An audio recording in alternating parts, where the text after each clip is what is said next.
Saudações, irmãos. Estamos novamente reunidos em nome da Casa Espírita Fraternidade para mais um momento das nossas atividades.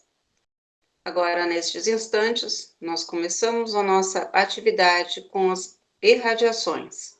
Então, nós convidamos a todos para fecharem os seus olhos, se acharem necessário, e levar o pensamento a Jesus e buscar o máximo de concentração, serenando todas as suas dificuldades, todas as suas tempestades íntimas e com um pensamento elevado a Jesus, buscar nestes instantes mentalizar todos aqueles irmãos de caminhada para que todos recebam a luz divina e o amparo para as suas necessidades.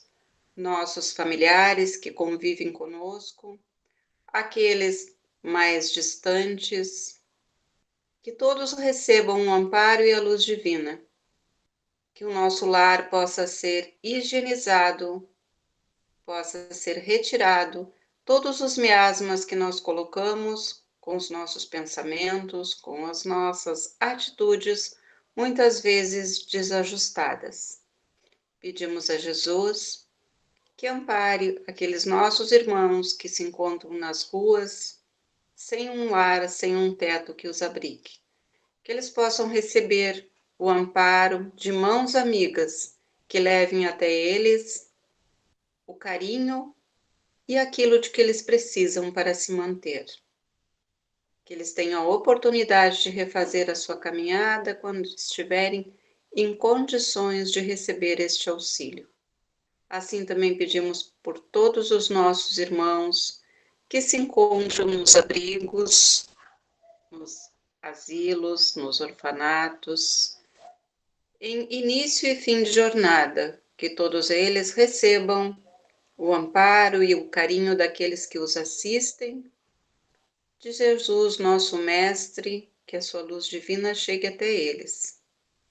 Pedimos por todos os nossos irmãos que se encontram nos hospitais, adoentados, em seus lares, aqueles irmãos que se encontram emocionalmente desajustados pelo momento que estamos vivendo, que eles possam serenar os seus medos, confiar neste Pai Maior, que tudo nos envia para o nosso bem, para o nosso amadurecimento como espíritos eternos que somos. Pedimos pelos nossos governantes, que eles possam ter as suas mentes iluminadas, conexão com esta espiritualidade maior que olha pelo nosso planeta, pelo nosso país, pelo nosso estado, nosso município, que todos estes que estão encarregados de dirigir possam levar as suas atitudes, a sua vontade de perseverar no bem, se conectar com Jesus, nosso Mestre, nosso governador, para que tomem as suas decisões sempre voltadas para a nossa comunidade. Nós, espíritos eternos que somos, possamos vibrar em favor destes, para que eles tenham responsabilidade. Pedimos por todos aqueles que hoje não compreendem as leis divinas, que eles possam reformar as suas atitudes, encontrar novos elementos e se conectar com o amor de Jesus. Que os nossos irmãozinhos que estão nascendo já cheguem amparados pelo amor, amor dos seus pais, amor deste Pai maior que está sempre nos dando novas oportunidades para recomeçarmos. Pedimos por todos aqueles que estão partindo, que possam chegar até o mundo espiritual e serem amparados por mãos amigas, conduzidos ao aprendizado. Que as nossas águas possam receber os elementos necessários para que sirvam de medicação para o nosso refazimento físico e emocional. Que Jesus guie os nossos passos, que assim seja. E assim nos direcionamos para a nossa atividade nestes momentos, que assim seja. Então, queridos irmãos, estamos aqui novamente, entrando nos vossos lares para mais uma oportunidade de estudarmos a doutrina espírita, essa doutrina que nos acalenta tanto, que essa doutrina que nos esclarece tanto, principalmente quando nós nos encontramos em momentos mais difíceis da nossa existência. E para o trabalho de hoje, o tema que foi sugerido para que nós estudássemos foi penas e gozos futuros. E nós buscamos nas obras básicas para tratar sobre esse assunto o Livro dos Espíritos, na quarta parte, capítulo 2, e também, basicamente, o Céu e Inferno, primeira parte, capítulo 7. Lembrando, irmãos, que esse tema também se encontra no Evangelho, também se encontra no livro da Gênese. Então, ele é um tema bem estudado dentro da doutrina. E então, irmãos, para nós iniciarmos, eu vou introduzir assim, que se nós estamos falando aqui de penas e gozos da vida futura, é porque parte-se do pressuposto de que existe uma vida futura, senão não teria por que estarmos falando de penas e gozos. Então, o estudo de hoje, ele vai ser dividido em basicamente dois momentos. Este primeiro momento, onde nós estaremos aprofundando um pouquinho os nossos conhecimentos sobre vida futura, e depois, no segundo momento, trabalharemos um pouquinho mais, então, sobre as penas e os gozos. Então, nós estamos abordando aqui o conceito, né, de crença na vida futura e tudo aquilo que vem com ela, as suas recompensas e as suas punições, de acordo com aquilo que nós semeamos nesta oportunidade reencarnatória. Então, nós sabemos que existe essa vida futura, e no Livro dos Espíritos, na questão 959, ela nos traz assim, mas então da onde que nasce essa crença? Então, nós temos a crença na vida futura, mas como ela começa, né? Da onde ela nasce? E a pergunta traz esse título: de onde nasce para o homem o sentimento instintivo da vida futura? E a resposta dos espíritos é: já temos dito, 2 pontos. Antes de encarnar, o espírito conhecia todas essas coisas e a alma, ela conserva uma vaga lembrança do que sabe e do que viu no estado espiritual. E lendo essa resposta, irmãos, também me fez lembrar, né, daquela pergunta do Livro dos Espíritos, que agora me foge o número dela, que é: aonde está escrita a lei divina? E a resposta que os espíritos trazem é que está escrito na consciência de cada um. E nas perguntas subsequentes a essa e nos comentários que trazem, mas e nos homens mais primitivos? Como que está escrito, né, na consciência daquele homem primitivo que não tinha ainda o acesso à doutrina, como nós temos hoje, que sequer existia a escrita, que dirá um livro falando sobre a doutrina? Então, irmãos, o que acontecia, né, naquele momento? Tudo aquilo que o homem mais primitivo via que ele não era capaz de ter construído aquilo, ele atribuía a uma entidade superior, uma espécie de divindade. Ele não sabia se era Deus, não tinha, de repente, nem como nomear, desculpe, mas ele tinha instintivamente, né, na consciência dele escrita, né, a lei divina. E aqui, meus irmãos, é mais ou menos parecido, né? É instintiva a crença na vida futura. Então, apesar de existir o véu do esquecimento, né, de nós, ao reencarnarmos, com a bênção divina, nos esquecermos de tudo praticamente que fizemos, apesar disso, nós trazemos no nosso íntimo aquela, né, lembrança de que existe uma vida futura, porque nós estávamos regressando de lá, correto? Então, é mais ou menos por aí. Além disso, irmãos, a crença de que tudo acabaria com a morte, de que toda a solidariedade terminaria com a extinção da nossa vida corporal, isso nos levaria a considerar como absurdo, né, o sacrifício do meu bem-estar atual em prol de outra pessoa. Não faria sentido algum eu tirar alguma coisa que serviria para mim para dar para o meu semelhante. E aí, neste ponto, eu usaria aquela máxima, né? Cada um por si durante a vida terrena, porque com ela tudo se acaba. E isso não faz sentido nenhum se nós formos trazer isso, esse entendimento, este conceito para o nosso dia a dia. Então, como é que seria, né, meus irmãos, se não tivesse a vida futura? Existiria, será, a caridade? Será que aquele irmão que nasceu mais, vamos dizer assim, desprovido, né, dos itens básicos, como é que será que ficaria para aquele irmão? Porque se eu não teria vida, se eu não tenho vida futura, ou se eu não acredito na vida futura, qual é o propósito de eu fazer o bem ou de eu querer me melhorar? Não faria muito sentido. E aí, irmãos, a caridade, a fraternidade, aquilo que eu estava dizendo antes, a caridade, a fraternidade, a evolução moral, a minha busca por me tornar uma pessoa melhor, não teria embasamento algum. Não teria uma razão de ser. E nós sabemos que nós estamos, encarnação após encarnação, buscando evoluir. Então, se não existisse vida futura, por que nós iríamos nos incomodar com isso? Ou por que nós iríamos nos privar de alguma coisa, mesmo que às vezes não muito correta hoje, se amanhã eu morro e não vai acontecer mais nada, morreu, acabou.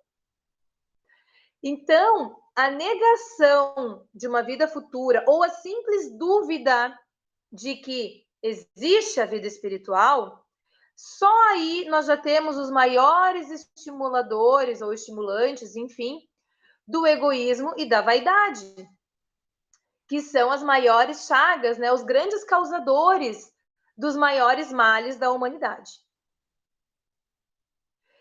Então, irmãos, trazendo aqui para um momento de reflexão, quando eu nego a existência da vida futura, toda e qualquer atitude, pensamento, palavra, aquilo que for que parte de mim aqui quando encarnado, ficaria sem razão nenhuma de ser e também não teria as devidas consequências.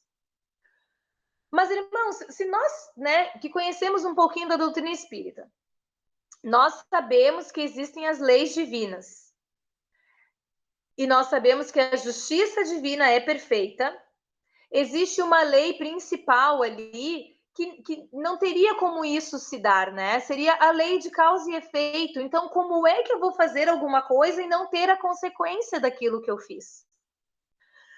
E não só a lei de causa e efeito está dentro da doutrina espírita, como ela está dentro da física, né? Como a terceira lei de Newton da ação e reação. Então, é racional, é matemático. Então, eu poderia, né, fazer o que eu bem quisesse, né? Se eu não acredito, né, na vida futura, eu poderia fazer aquilo que eu bem entendesse da minha vida, prejudicando muitas vezes o meu semelhante, e não aconteceria nada. Faz sentido isso? É claro que não. Não faz sentido, e isso está comprovado na física, na doutrina, em tudo aquilo a qual, de todas as formas onde eu racionalmente busco uma explicação. Não tem como não existir uma vida futura, como Deus é soberanamente justo e bom, né? A cada reencarnação, o que acontece? Uma nova oportunidade para eu sanar os meus erros, para eu pagar, né, com as consequências pelos atos que eu cometi. Eu posso começar a pagar na minha encarnação atual, como eu posso, né, sofrer algum tipo de consequência ou expiação já desencarnado, ou ainda, na próxima oportunidade, né, continuar o meu resgate. Então, irmãos, a crença na vida futura tão provada pelo Espiritismo, não é um achismo, ela é provada pelo Espiritismo, ela mostra a perpetuidade das relações entre os homens, estabelecendo a solidariedade entre eles. O homem, antes, ele quer ter o quê? A certeza de viver e ser feliz no mundo melhor, do que ter a certeza de que a morte é para sempre. Porque aí, dessa forma, ele tendo a crença de uma vida futura, onde ele vai poder se depurar, aonde ele vai ter outras oportunidades, né? É uma forma de compensação para as agruras que ele está passando neste momento. Então, é uma oportunidade que eu vou ter de semear melhor no meu caminho. Visto, né, irmãos, que a colheita, nós sabemos, a colheita é obrigatória. Então, se a colheita é obrigatória, nós precisamos, né, semear de maneira mais inteligente. E Allan Kardec também nos esclarece o seguinte: tirai do homem o espírito livre e independente, né, que sobrevive à matéria, e fareis deste homem uma simples máquina organizada, sem finalidade, sem responsabilidades e nem objetivos. E o único freio que este homem teria seria, né, da própria lei civil, né, e humana a que ele está submetido. Lei essa, né, irmãos, que leis, né, vamos usar no plural, leis essas, irmãos, que são feitas por outros homens, nossos irmãos, que também cometem falhas e erros, e por mais que nós tenhamos leis muito bem escritas, por exemplo, né, nem sempre elas podem ser aplicadas, né, ao pé da letra ou 100% corretamente. Então, irmãos, se eu não espero nada depois da morte, qual é a tendência normal? Qual é o percurso normal das coisas? É que eu normalmente vá querer aumentar, imperfeito que sou, senão eu não estaria aqui neste mundo espiando e tendo provas, né? O que eu quereria fazer? O que eu iria fazer se eu não acredito em nada de vida futura, né? Não, morreu, acabou. Eu vou querer tudo ao meu deleite, meu bel prazer. Então, eu vou querer aumentar as minhas posses. Provavelmente eu cederia mais a paixões, aos gozos terrenos. Eu não me preocuparia em fazer a caridade, em depurar as minhas falhas, em corrigir as minhas más tendências. Se, por outro lado, eu não tenho... então, vamos lá, eu não acredito, né? Nada depois da morte. Então, eu usei um exemplo de uma pessoa que teria como desfrutar de tudo, e agora eu vou trazer o exemplo daquele irmão que não consegue desfrutar de nada.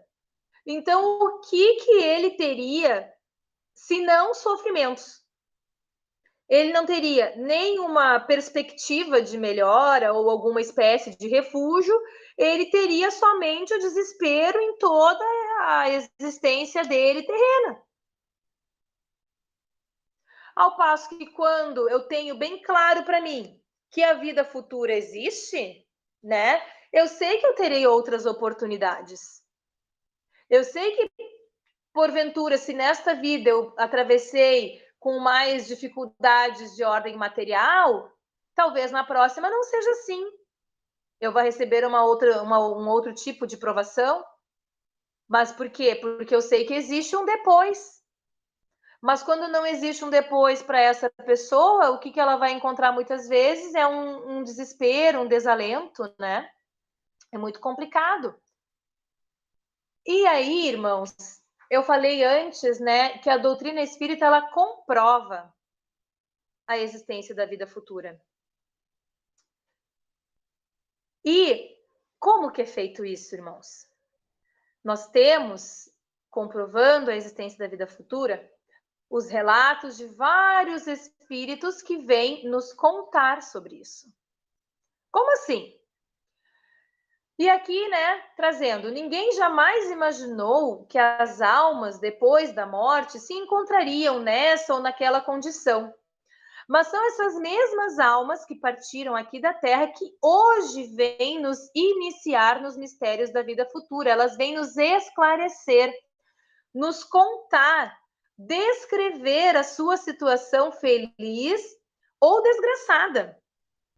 As impressões, a transformação que o corpo passa, né, após a sua morte, né, física, terrena.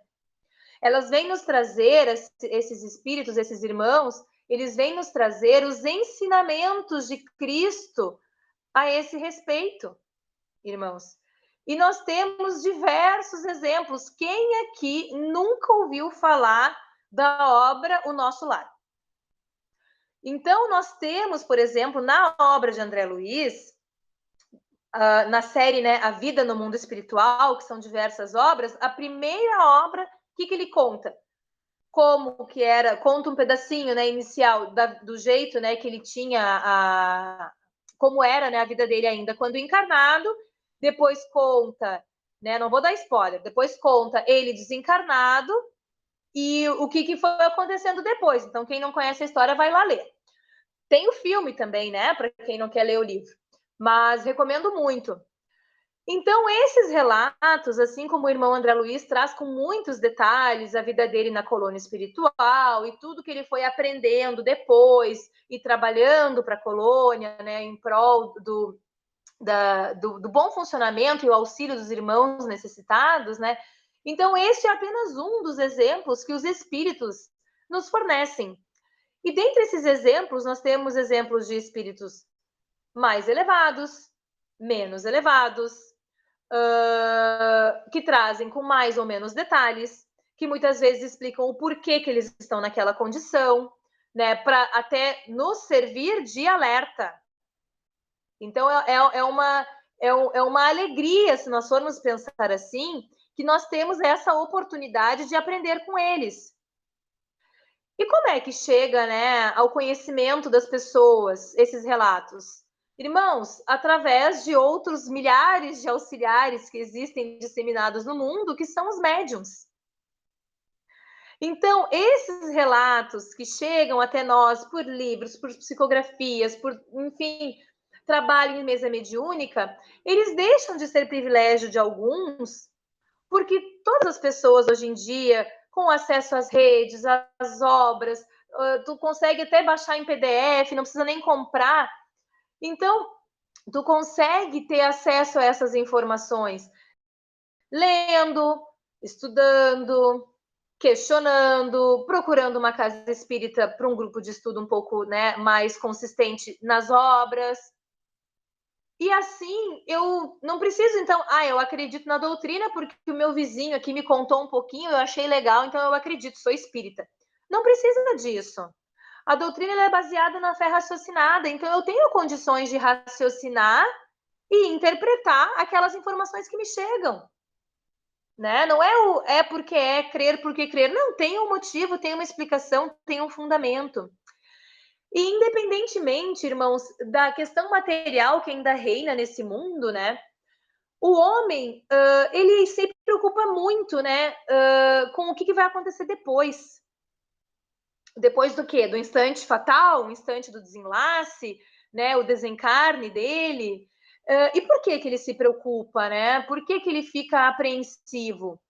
Porque é uma questão que, após o desencarne dele, ele tem toda uma eternidade como espírito desencarnado pela frente. Então, é muito natural que nós nos preocupemos o que vai acontecer depois, né?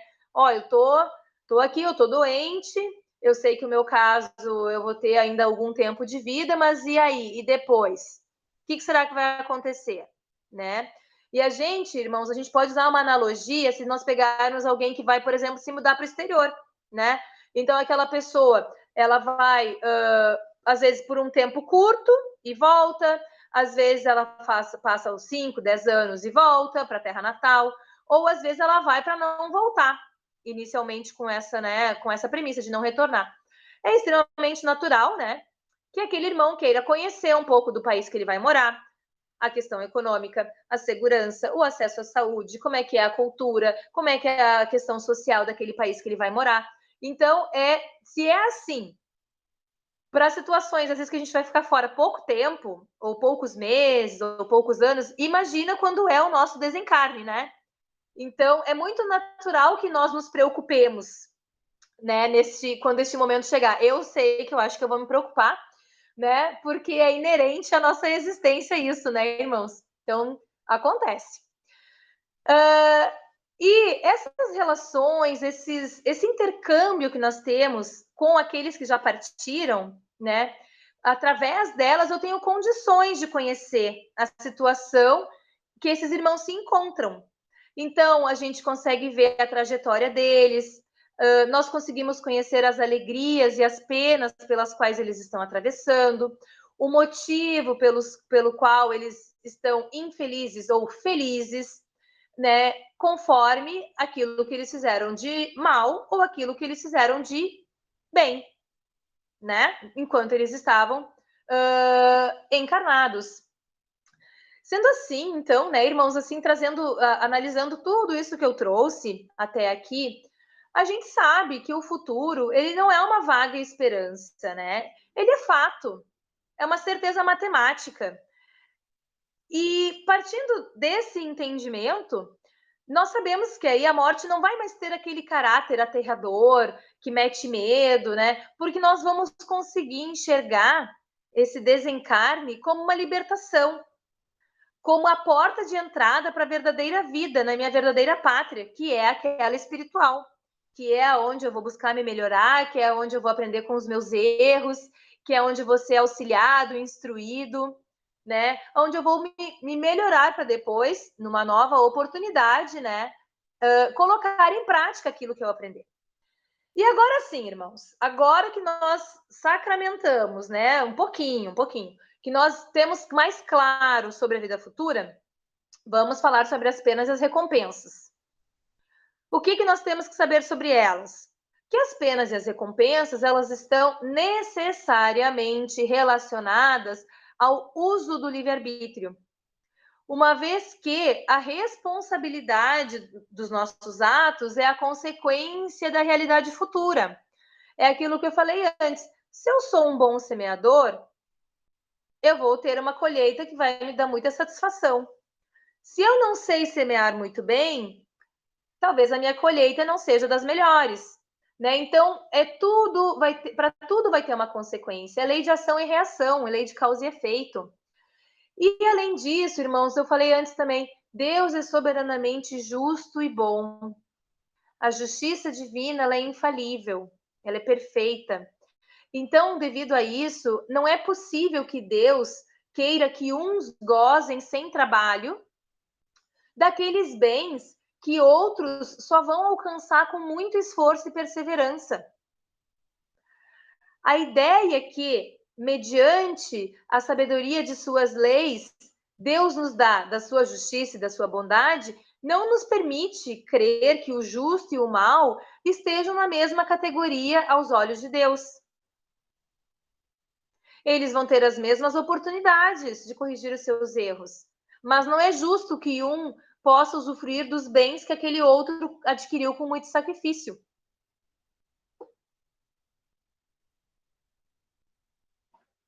E, irmãos, estudando a situação dos espíritos, o homem sabe que a felicidade e a desdita na vida espiritual, elas estão intimamente ligadas ao grau de perfeição e imperfeição que cada qual sofre as consequências diretas e naturais das suas faltas. Então, se eu sou culpado e eu persisto nos meus erros, eu sofrerei eternamente. Mas sendo Deus soberanamente justo e bom, ele me dá a oportunidade de me arrepender, de me modificar. Então, o sofrimento, ele cessa com o arrependimento e a reparação, através do quê? Do livre-arbítrio. Então, usando o meu livre-arbítrio, eu posso abreviar ou prolongar o meu sofrimento. Vai depender do bom uso ou não que eu fizer dele. E as penas e gozos, irmãos, será que elas são materiais ou elas são imateriais? Bom, se eu estou falando de vida futura, até agora, na vida futura, né, no mundo espiritual, o meu corpo carnal não me acompanha, né? Vai o meu espírito, a minha alma. Então, se as penas e gozos me acompanham, eles também vão ser imateriais, porque a alma é imaterial, o espírito é imaterial. Então, elas também serão. Se eu tenho uma colheita boa para fazer e eu vou colher virtudes, virtudes não são coisas palpáveis, né? São coisas imateriais. E para as penas vale a mesma coisa. Se eu fiz uma semeadura meio ruim, onde eu só semeei discórdia, rancor, né? Orgulho, vaidade, egoísmo, essas consequências vão me acompanhar, né? Vão me acompanhar no plano espiritual, acompanhar a minha alma, e elas também são imateriais.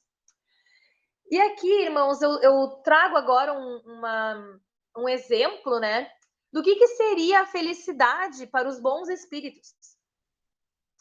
Então, a felicidade para os bons espíritos, ela consiste em conhecer todas as coisas, em não sentir ódio, não sentir ciúme, ou inveja, ou ambição, ou não se sentir ligado, ou não sentir a necessidade de qualquer paixão que aqui no plano terreno faz estrago, né? O amor que os une, esses espíritos, é fonte de suprema felicidade para eles. Esse amor fraterno, esse amor puro, real. Eles não experimentam, irmãos, as necessidades e nem os sofrimentos e tampouco as angústias da vida material. Eles são felizes porque eles conseguem fazer o bem e ajudar aqueles irmãos encarnados ou desencarnados que sejam. E vale lembrar, né, irmãos, a gente já falou disso, mas vamos dar uma reforçada aqui, que a felicidade dos espíritos ela é proporcional à elevação moral de cada um. Então, na escala espírita, né, onde nós partimos dos imperfeitos e nós vamos até os espíritos perfeitos, tem uma infinidade de graus, né, de espíritos mais ou menos evoluídos, e os gozos eles vão estar relativos a cada estado moral desses espíritos, né, dentro dessa escala. E das penas e gozos da alma após a morte, né, o homem ele vai ter uma ideia mais ou menos elevada conforme o estado, ou enfim, conforme o grau de conhecimento que ele tem sobre esse assunto. Então, quanto ele mais se desenvolve, quanto mais ele se preocupa com isso, quanto mais ele se depura e se liberta da matéria, maior vai ser a compreensão dele, né, quanto à vida futura, as penas e gozos nessa vida futura. Ele vai afrontar as coisas de uma maneira mais racional e menos passional. Mas este grau de entendimento, e agora aqui é importante lembrar, este grau de entendimento desse irmão não significa que ele esteja livre dos sofrimentos, ou enfim, das punições, né, atreladas às faltas que ele cometeu. Então, espíritos imperfeitos que somos, por mais que tenhamos entendido tudo isso, né, tudo isso que foi estudado aqui, nós ainda falhamos muito, porque somos, né, espíritos imperfeitos, e nós deveremos sim responder por essas nossas falhas. E aí, irmãos, encaminhando para as nossas conclusões, o que a gente tem que levar conosco, né? Que cabe a nós, tendo compreendido tudo isso da vida futura, né? Cabe a nós, tendo observado também os relatos dos nossos irmãos desencarnados, nos cabe usar o nosso livre-arbítrio de maneira sábia. Para quê? Para que nós façamos escolhas melhores nas nossas vidas, no nosso dia a dia, em relação ao nosso semelhante, na nossa casa, no nosso trabalho. Nós devemos buscar, irmãos, falhar menos, e é extremamente auspicioso que nós nos esforcemos mais para seguir o exemplo que o nosso Mestre Jesus deixou. Então, irmãos, é muito importante que nós todos encontremos muita força dentro de nós e muita compreensão para com os nossos semelhantes, usando da melhor forma possível, né? esse nosso livre-arbítrio. A gente bate na mesma tecla porque é importante isso. E quando nós falharmos, que nós tenhamos a resignação necessária, irmãos, para aceitarmos as consequências das nossas falhas. Então, não adianta somente eu saber que vai vir a consequência. Nós temos que nos resignar e aceitar. Fui eu que falhei. Não foi Jesus, não foi o Pai Criador, não foi o meu vizinho, fui eu. Então, nada mais justo que eu pague por ela, né? Por essa atitude. Então, irmãos, para encerrar, né, o trabalho de hoje, a frase que eu deixo para a nossa reflexão é que possamos fazer, então, o melhor uso do nosso livre-arbítrio.